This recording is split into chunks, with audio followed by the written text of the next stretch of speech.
காரணம் நல்லா புரிஞ்சுக்கோங்க. எந்த நாட்டிலும் ஏழ்மை இல்லை. ஆளுகின்றவர்கள் மக்களை ஏழ்மையில் வைக்க வேண்டும் என்று முடிவெடுத்தால் மட்டும்தான் அந்த நாட்டில் ஏழ்மை இருக்கின்றது. எந்த துறையிலும் அறிவு வறுமை கிடையாது.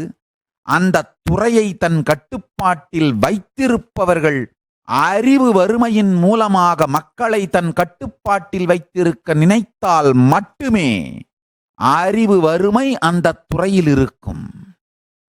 டயபெட்டிஸுக்கு மெடிசன் கண்டுபிடிச்சு எத்தனையோ 100 வருஷம் ஆயிடுச்சுங்கய்யா. அது மக்களுக்கு போய் சேராம பார்த்துக்கிறவங்க. காரணம் என்னன்னா, டயபெட்டிஸை உருவாக்குனவங்க அந்த மெடிசன் எப்படி மக்களுக்கு போய் சேர பார்த்துப்பாங்க? டயபெட்டிஸ்ன்ற வியாதியை உருவாக்கணுடைய நோக்கம் என்னன்னா, மனிதன் செத்துறவும் கூடாது, செத்துட்டா வருமானம் வராது. முழுக்க முழுக்க ஆரோக்கியமாகவும் இருந்துடக்கூடாது, அப்பவும் வருமானம் வராது.